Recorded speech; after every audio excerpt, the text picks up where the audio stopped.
গল্পের বাক্সবাই রোমানা নুপুর চ্যানেলে আমি রোমানা নুপুর আপনাদের পড়ে শোনাচ্ছি সাহিত্যিক স্বপন কুমারের লেখা গোয়েন্দা দীপক চ্যাটার্জি সিরিজের একটি উপন্যাস বিজয়িনী তন্দ্রা।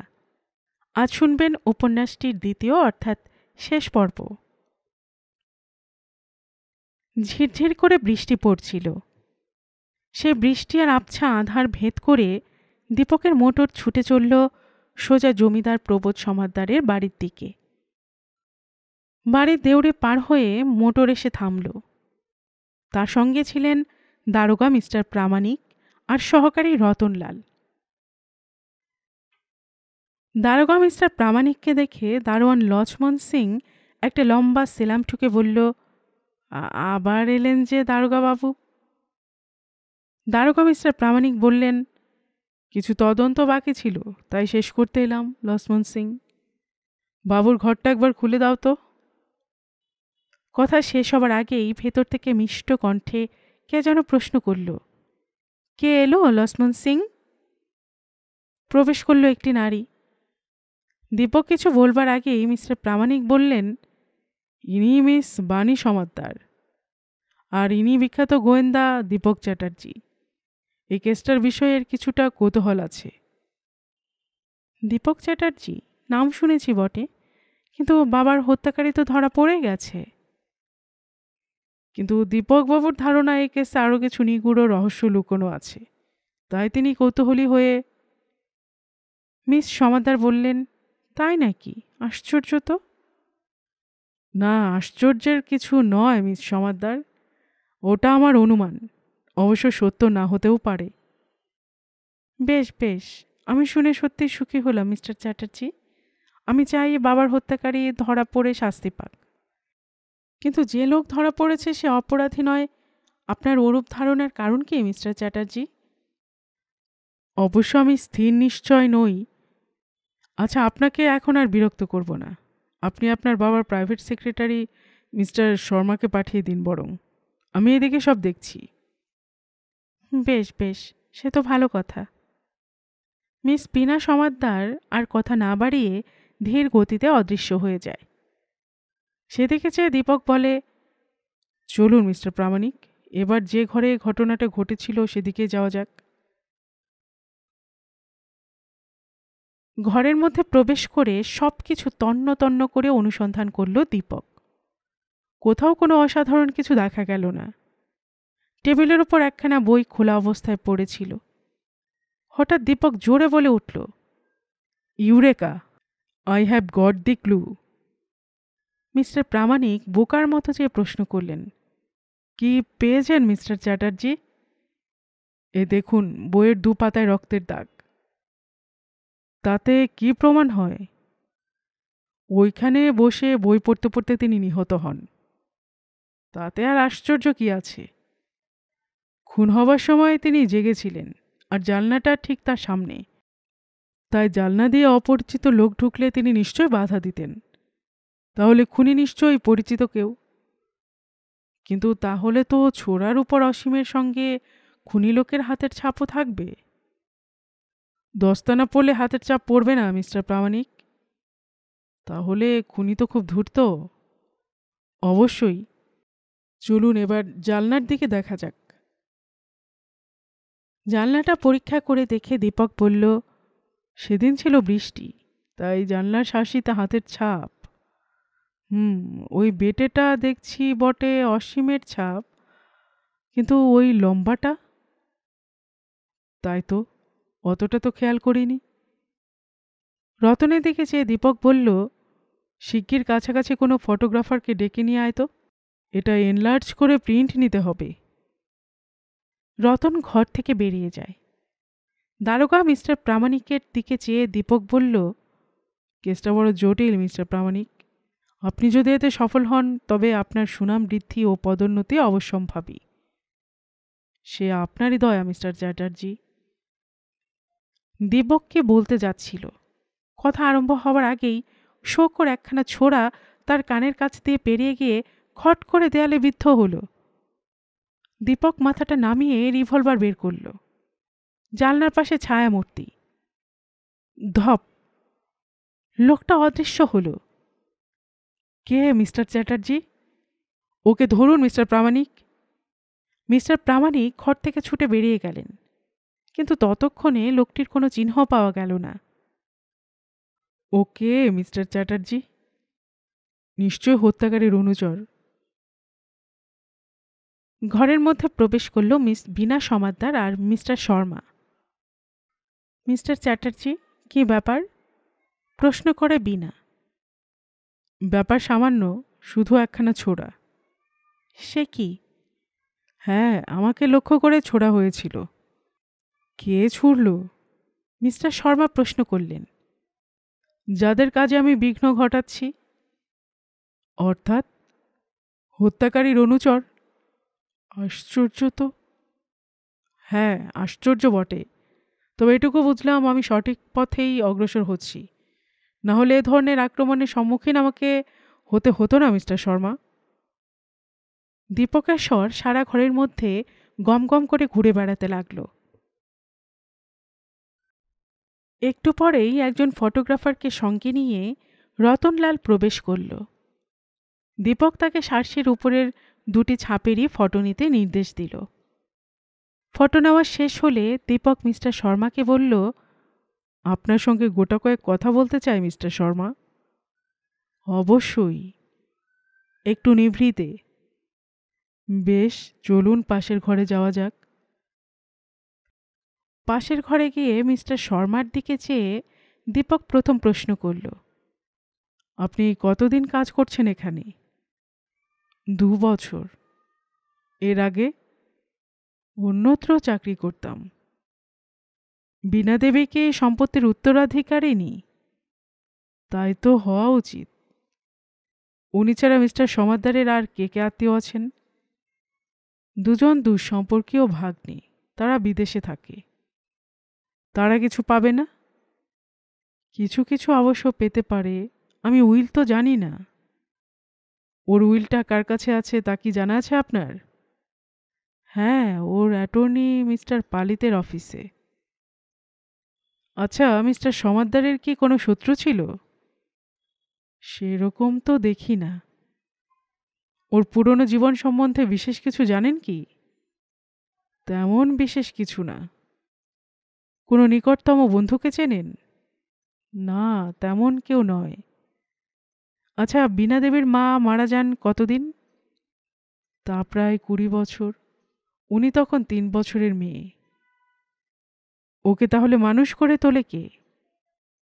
সুনন্দা নামে এক ধাত্রীর কাছেও মানুষ। সে এখন কোথায় থাকে? তার বর্তমান ঠিকানা জানি না। আচ্ছা, মিস্টার সমাদ্দারের সমস্ত সম্পত্তির পরিমাণ কত হবে বলে মনে হয় আপনার? প্রায় 50 লাখ মতো হবে।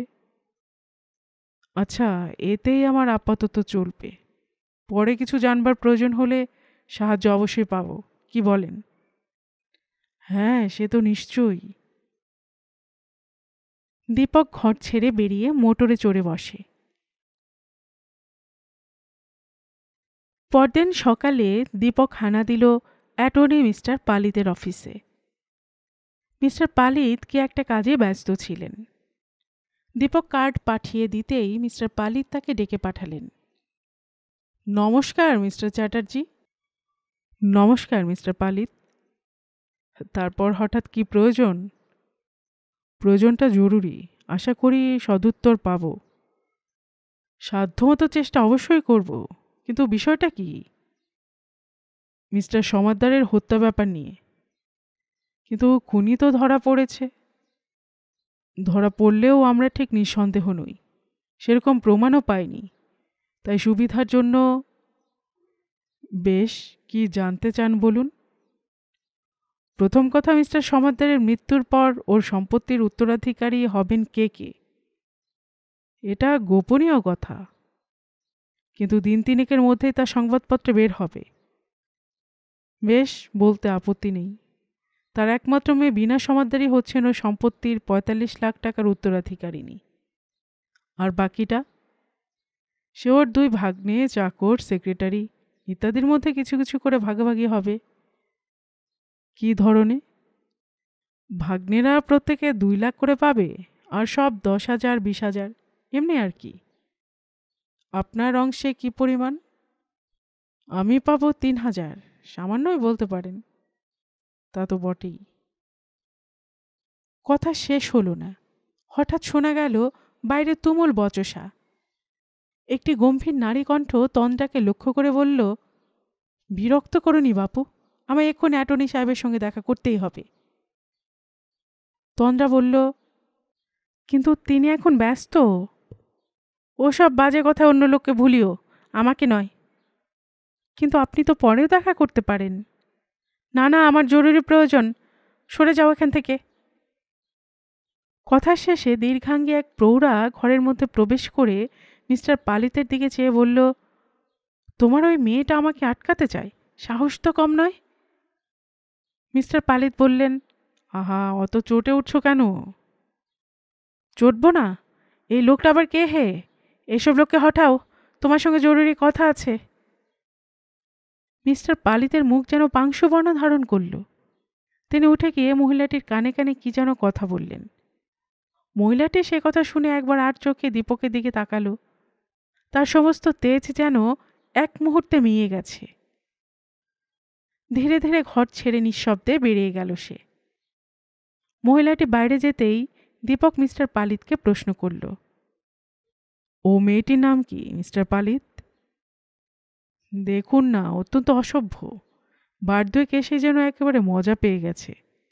সুনন্দা না কি যেন নামটা? সুনন্দা? ও আচ্ছা। চলি মিস্টার পালিত, আপনি ওর সঙ্গে কথা বলুন, আমার কাজ আপাতত শেষ হয়েছে। মিস্টার পালিতকে কথা বলবার অবকাশ মাত্র না দিয়ে দীপক ঘর ছেড়ে বেরিয়ে যায়। পরদিন সকালে লালবাজার থেকে রিপোর্ট পাওয়া গেল যে মিস্টার সমাদ্দারের ঘরের শার্সিতে যে হাতের ছাপ পাওয়া গেছে তা হচ্ছে ভূতপূর্ব একজন পুলিশ ইনফরমার মনোহর দেশাইয়ের। খবরটা দীপককে চঞ্চল করে তুলল। সে তক্ষুনি লালবাজারে গিয়ে সোজা ইন্সপেক্টর মরিসনের সঙ্গে সাক্ষাৎ করল।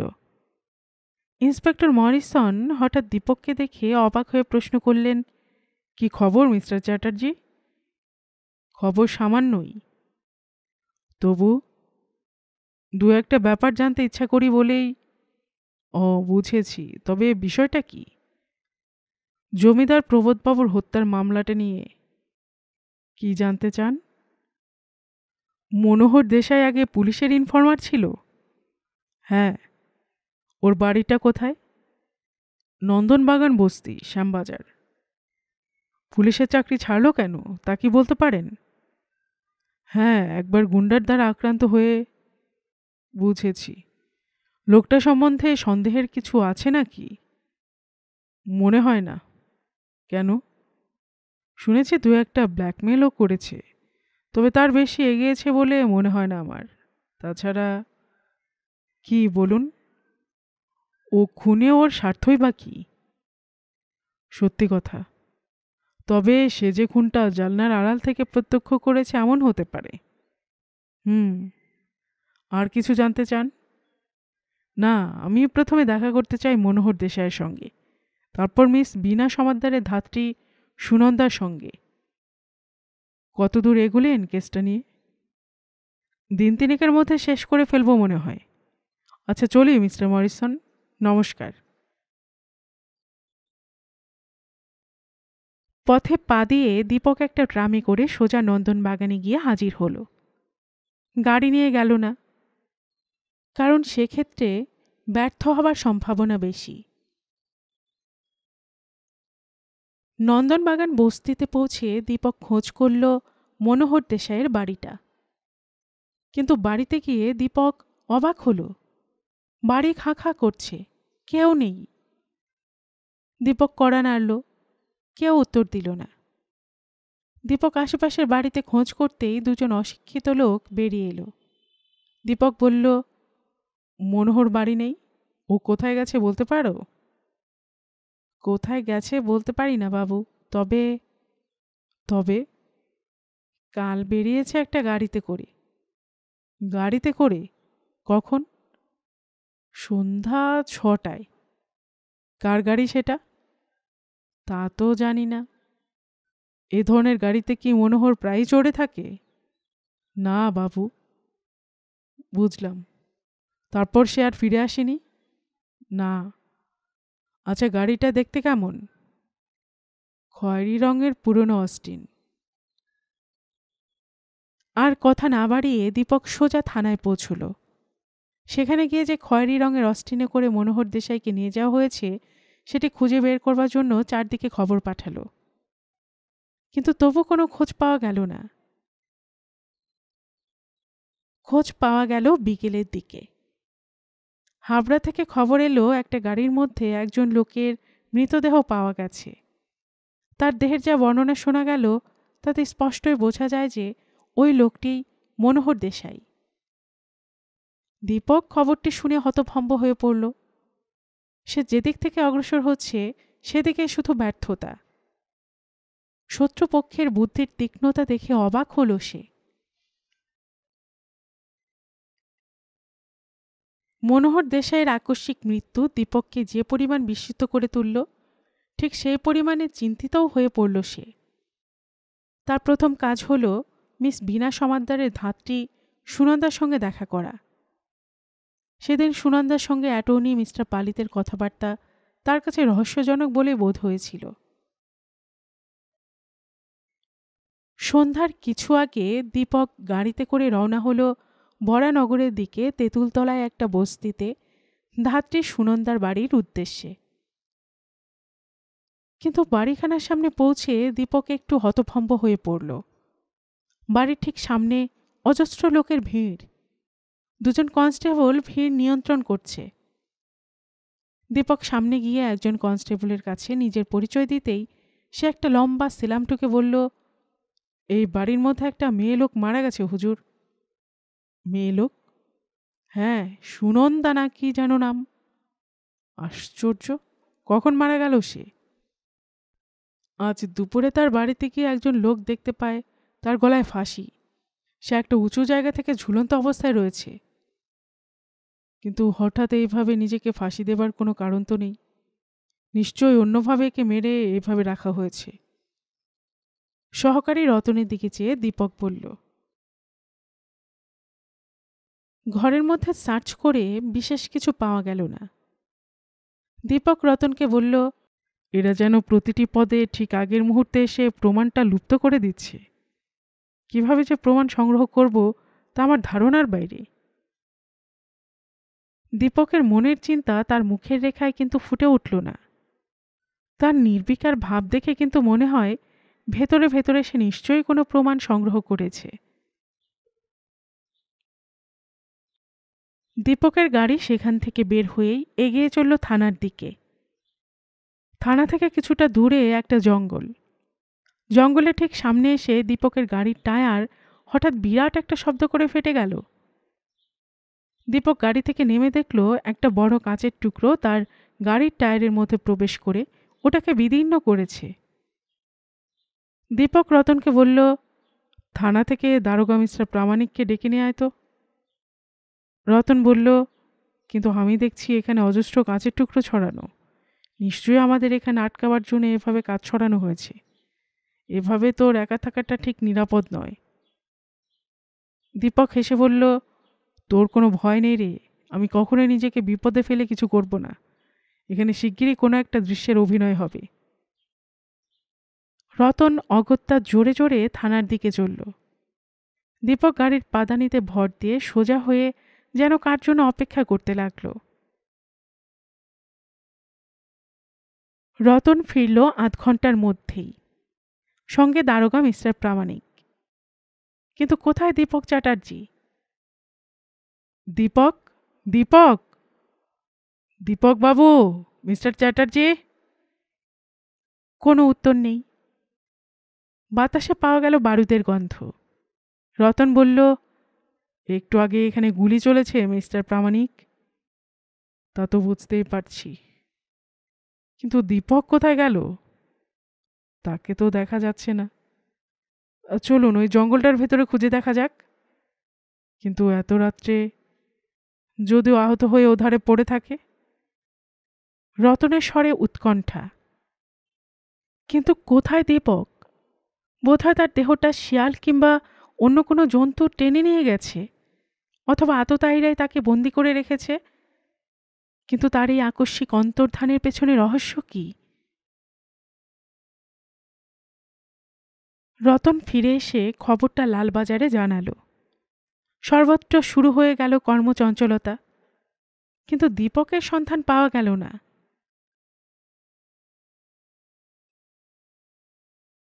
তন্দ্রা ঠিক 10টার মধ্যেই অ্যাটর্নি মিস্টার পালিতের অফিসে এসে উপস্থিত হয়ে থাকে। সেদিন অন্য দিনের মতো সে 10টার মধ্যে উপস্থিত হয়েছিল। অফিসে উপস্থিত হয়ে সে দেখতে পেল মিস্টার পালিত তখন এসে পৌঁছাননি। তন্দ্রা সোজা তার ঘরে গিয়ে বসল। একজন দারোয়ান এসে তার হাতে একটা চিঠি দিয়ে গেল। কে দিল চিঠি? আমাদের অফিস থেকে এসেছে। তোমাদের অফিসের নাম কি? Sengupta and co, attorney office. Tandra দেখল চিঠির উপরে নাম লেখা, তন্দ্রা দেবী সমীপে। তন্দ্রা অবাক হয়ে ভাবল, এ কি আশ্চর্য ব্যাপার। সে একখানা পিয়ন বুকে সই করে দারোয়ানকে বিদায় দিল। তারপর চারদিকে চেয়ে দেখল একবার। অফিস ফাঁকা, কেউ কোথাও নেই। চিঠিটা খুলে পড়তে লাগলো সে। তাতে লেখা, তন্দ্রা দেবী সমীপে। আমাদের মক্কেল শ্রীযুক্তা সুনন্দা দেবী তার মৃত্যুর দিন এই চিঠিখানা আমাদের দিয়ে যান। এটার মুখ বন্ধ ছিল এবং এখনও বন্ধ আছে। তিনি বলেন, কোনো কারণে তার মৃত্যু হলে এটি আপনার কাছে পৌঁছে দিতে হবে। আমরা সেই কর্তব্য পালন করেছি। চিঠিতে কি লেখা আছে তা আমরা জানি না। যদি এ ব্যাপারে আপনার কিছু বলবার থাকে তাহলে পরে আমাদের কাছে জানাবেন। পত্রপ্রাপ্তি স্বীকার করে আমাদের দায়মুক্ত করবেন। ইতি manager, Sengupta and co, attorney office. বিস্মিত তন্দ্রার মুখ দিয়ে কথা ফুটল না। একে বিস্ময়ের ব্যাপার, কি অদ্ভুত প্রহেলিকা। তন্দ্রা চিঠি পড়ে চলল। প্রতি ছত্রে তার বিস্ময়ের ভাব বৃদ্ধি পেতে লাগল।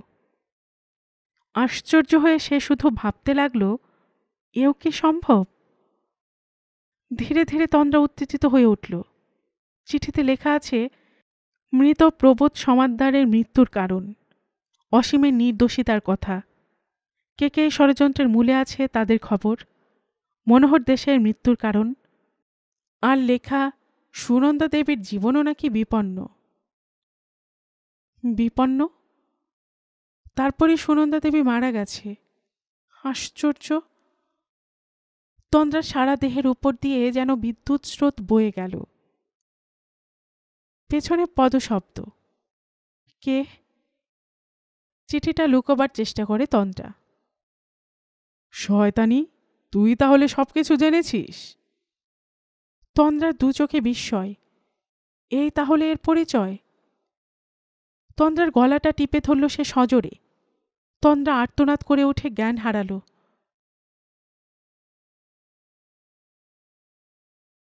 পরদিন কলকাতার প্রত্যেকটি কাগজে বেশ বড় বড় অক্ষরে বের হলো যে সংবাদটি, তাতে নগরীর বুকের উপর দিয়ে যেন বিস্ময়ের ঢেউ বয়ে গেল।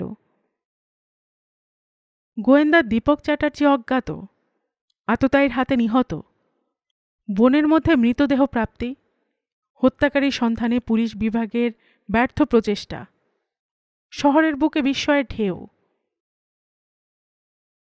দেখতে দেখতে সেদিনের খবরের কাগজের বিক্রির সংখ্যা প্রায় দ্বিগুণ হয়ে দাঁড়াল।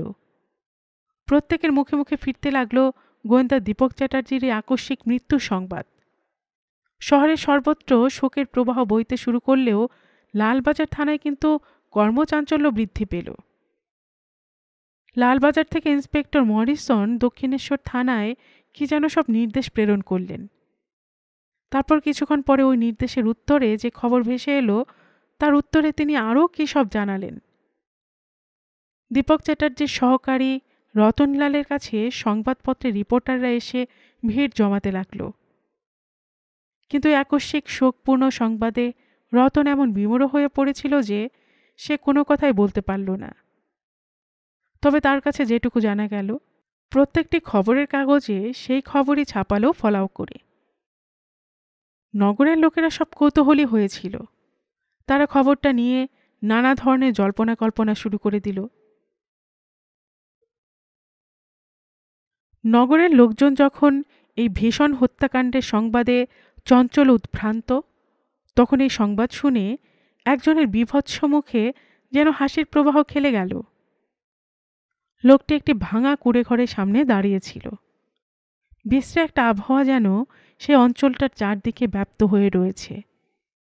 ঘরের মধ্যে পূর্বদিনের ভুক্তাবশিষ্ট কতগুলো হাড় পড়ে আছে। লোকটার নাম হারান উজবেক। সে জমিদার প্রবোধ সমাদ্দারের বাড়িতে মালির কাজ করে, তবে তার বাড়ি থেকে অনেকটা দূরে এই বস্তিতে থাকে সে। আগের দিনে বোধহয় শূকর মারা হয়েছিল। বাতাসে বিশ্রী দুর্গন্ধ। হারান বসে বসে কি যেন ভাবছিল। তার কদর্য মুখ থেকে সরে গিয়েছিল চিন্তার ছায়া। কড়াটা নড়ে। কে? আমি। বুঝেছি, ভেতরে এসো। না হে, ভেতরে যা দুর্গন্ধ, তুমি বাইরে এসো। হারান বাইরে বেরিয়ে এলো। তার দিকে চেয়ে আগন্তুক বলল, ওই মেয়েটাকে অজ্ঞান করে বাক্সে রাখা হয়েছে, তুমি ওকে মাটিতে পুঁতে ফেলবে। আচ্ছা হুজুর, কাল টাকাটা পাবে, বুঝেছ? আচ্ছা। কাজ যেন ওর ঠিক করা হয়। আর গতবারে তুমি যা হাতের টিপ দেখিয়েছ তাতে আমি সত্যি খুশি হয়েছি। লোকটি চলে যায়। হারান ঘরের মধ্যে প্রবেশ করে। পরদিন বেলা 10টা। একদল পুলিশ এসে অ্যাটর্নি মিস্টার পালিতের অফিসে হানা দিল। মিস্টার পালিত বেরিয়ে এসে প্রশ্ন করলেন, কাকে চান আপনারা? আপনাকেই। আমাকে? হ্যাঁ। কি প্রয়োজন? হত্যাকাণ্ডে সহায়তা করার অভিযোগ আছে আপনার বিরুদ্ধে। সে কি? হ্যাঁ, আমাদের অপরাধ মার্জনা করবেন মিস্টার পালিত। রাম ভগৎ সিং, হাতকড়া লাগাও। এর জন্য আপনাকে কিন্তু পরে অনুতাপ করতে হবে মিস্টার মরিসন। ধরা পড়লে সকলেই কথা বলে থাকে মিস্টার পালিত। কিন্তু প্রমাণ? প্রমাণে চিঠি। চিঠি?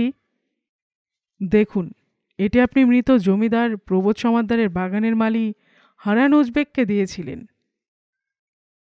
মিস্টার পালিতের মুখ শুকিয়ে গেল। আপনি অপরাধ স্বীকার করে স্বীকৃতিপত্র লিখে দিলে আপনার অপরাধ ক্ষমা করা হবে। বেশ, আমি স্বীকৃতিপত্র লিখে দিতে প্রস্তুত। বেশ, তাই দিন এক্ষুনি। সেদিনই বেলা 3টে।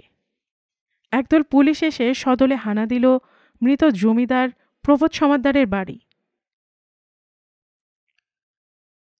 কাকে চান? প্রশ্ন করে দারোয়ান লক্ষ্মণ সিং। ভেতরে গিয়ে বলো ইন্সপেক্টর মরিসন এসেছেন। আমরা মৃত প্রবোধ সমাদ্দারের প্রাইভেট সেক্রেটারি মিস্টার শর্মার সঙ্গে দেখা করতে চাই। মিস্টার শর্মা ঘরের মধ্যে প্রবেশ করলেন একটু পরে। তার পেছনে মিস বীণা সমাদ্দার। মিস্টার মরিসন আদেশ দিলেন, মিস্টার শর্মা, মিথ্যা পালাবার চেষ্টা করবেন না আশা করি। আপনার বিরুদ্ধে হত্যা ও চক্রান্তের অভিযোগ। আমার বিরুদ্ধে? হ্যাঁ। প্রমাণ? এই দেখুন, অ্যাটর্নি মিস্টার পালিতের স্বীকৃতিপত্র। এটা আমি বিশ্বাস করি না। আর এই দেখুন, আপনার অনুচর হারান উজবেক। হারান উজবেক? ঘরের মধ্যে প্রবেশ করল হারান। শয়তান! গর্জে উঠলেন মিস্টার শর্মা। হেসে উঠল হারান।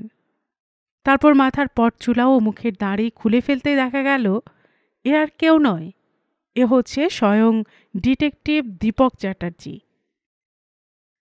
হ্যাঁ, আমি যে মরিনি তা তো দেখতে পাচ্ছ মিস্টার শর্মা, ওরফে দস্যু বলবন্ত খা। বলবন্ত খা? ঘরের মধ্যে যেন প্রবল বিস্ময়ের ঢেউ বয়ে গেল। হ্যাঁ, এই সেই নটোরিয়াস স্মাগলার, ব্ল্যাকমেলার দস্যু বলবন্ত খা। দীপক সজোরে বলে উঠল। শয়তান, স্কাউন্ড্রেল! বলবন্ত খা রাগে ফুঁসতে লাগলো যেন। দীপক বলে চলল, ওই মেয়েটা, মানে বীণা সমাদ্দার, ও হচ্ছে আর কেউ নয়, ও হচ্ছে মিস্টার শর্মা ওরফে দস্যু বলবন্তের হাতে গড়া মেয়ে। প্রবোধ সমাদ্দারের আসল মেয়ে হচ্ছেন তন্দ্রা দেবী। তিনি ছেলেবেলা থেকেই মানুষ হয়েছেন গরিবের ঘরে। তারপর মিস্টার পালিত তাকে চাকরি দিয়ে নিজের কাছে রেখেছে। এর মধ্যেও রয়েছে দস্যু বলবন্তের কারসাজি। তন্দ্রার মা ছেলেবেলায় মারা যান। বলবন্ত আর অ্যাটর্নি মিস্টার পালিত ধাত্রী সুনন্দাকে হাত করেছিল। তারপর জমিদার প্রবোধ সমাদ্দারের অজ্ঞাতে একটি গরিবের ঘরের মেয়ে বীণা দেবীর সাথে তন্দ্রা দেবীকে বদল করে। তন্দ্রা দেবী সেই গরিবের ঘরে মানুষ হতে থাকেন, আর বীণা সমাদ্দার প্রবোধ সমাদ্দারের সমস্ত সম্পত্তির উত্তরাধিকারিণী সাব্যস্ত হয়। একটু থেমে দীপক শুরু করল। হ্যাঁ, বীণা সমাদ্দার ধীরে ধীরে যখন বড় হলো তখন টের পেল যে সে প্রবোধ সমাদ্দারের মেয়ে নয়। আর এ তথ্য জানে দস্যু বলবন্ত খা, ধাত্রী সুনন্দা আর অ্যাটর্নি মিস্টার পালিত। ওরা দুজনও দস্যু বলবন্তের হাতের পুতুল। কাজেই বীণা দেবী দস্যু বলবন্তের সহযোগিতা করতে রাজি হন। দস্যু বলবন্ত চক্রান্ত করেছিল জমিদার প্রবোধ সমাদ্দারকে হত্যা করে সে দোষ চাপাবে নির্দোষ অসীমের উপর। তন্দ্রাকে আর ধাত্রী সুনন্দাকে পৃথিবী থেকে সরানো হবে। অ্যাটর্নি মিস্টার পালিতকে 1,00,000 টাকা দিয়ে হাত করা হবে।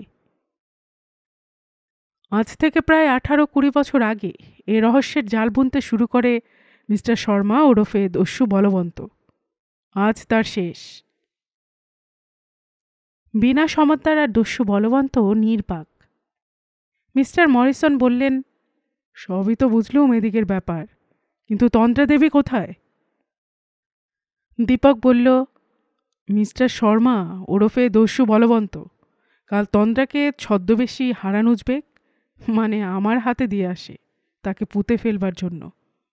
উনি একটি কাঠের বাক্সে বন্দিনী ছিলেন, কিন্তু ওকে হত্যা করবার চেষ্টা করলো কেন? সম্প্রতি তন্দ্রা দেবী তার সমস্ত পরিচয় জানতে পেরেছিলেন। কি করে জানলেন সেসব কথা? মৃত্যুর আগে সুনন্দা দেবী চিঠি দিয়ে জানিয়েছিলেন তাকে। সে কি? হ্যাঁ, চরিত্রের দিক থেকে প্রচুর অধপতিত হলেও এতটা অধপাতে যায়নি সুনন্দা। তাই শেষ মুহূর্তেও স্বীকার করে গিয়েছিল সব কিছু। কিন্তু সুনন্দা দেবীকে মরতে হলো কেন? কারণ আর কিছুই নয়, শেষ মুহূর্তে ও দস্যু বলবন্তের উপরে ব্ল্যাকমেল করতে চেয়েছিল। শুধু সেজন্যই? হ্যাঁ, ঠিক এটুকুর জন্য সে প্রাণ হারালো। আর মনোহর দেশাই মরল কেন? বিনয় নামে একটি লোকের হাত দিয়ে বলবন্ত অসীমের কাছে চিঠি পাঠায়। সেই সময় মনোহর তা দেখতে পেয়েছিল। তারপর ঠিক খুনের দিন সে উপস্থিত হয়ে সমস্ত কিছু ঘটনা প্রত্যক্ষ করে। এর ভেতর এত চক্রান্ত ছিল? হ্যাঁ। মিস্টার পালিত কি এসব কথা জানতো? হ্যাঁ, জানতো বলে তো ব্যাপারটা এতদূর গড়িয়েছে। বলবন্ত তাকে 1,00,000 টাকা দিতে রাজি হয়েছিল। দীপকের কথা শেষ হলো। ইন্সপেক্টর মরিসন দস্যু বলবন্তের হাতে হাতকড়া পরিয়ে দেবার জন্য এগিয়ে গেলেন। গুরুম গুম। ঘরের ঠিক মাঝখানে একটা প্রচণ্ড শব্দ। Smoke bomb. ধোঁয়া। সব ধোঁয়া সরে গেলে দেখা গেল দস্যু বলবন্ত খাঁ অদৃশ্য। মিস্টার মরিসন বীণার হাতে হাতকড়া পরিয়ে দিলেন। হত্যাকাণ্ডে বলবন্তকে সাহায্য করবার অভিযোগ প্রমাণিত হলো তার বিরুদ্ধে। মিস্টার মরিসন শুধু বললেন, এত করেও শেষ পর্যন্ত বলবন্তকে ধরা গেল না, এটাই আফসোসের কথা। দীপক বলল, তবে ঘটনার যবনিকাপাত হলো, আর একজন নির্দোষীকে শাস্তির হাত থেকে বাঁচাতে পারলাম, এটাও কম কথা নয়। মিস্টার মরিসন বললেন, অফকোর্স। এমন সময় ঘরের মধ্যে প্রবেশ করল তন্দ্রা। তার ঠিক পেছনে পেছনে প্রবেশ করল অসীম।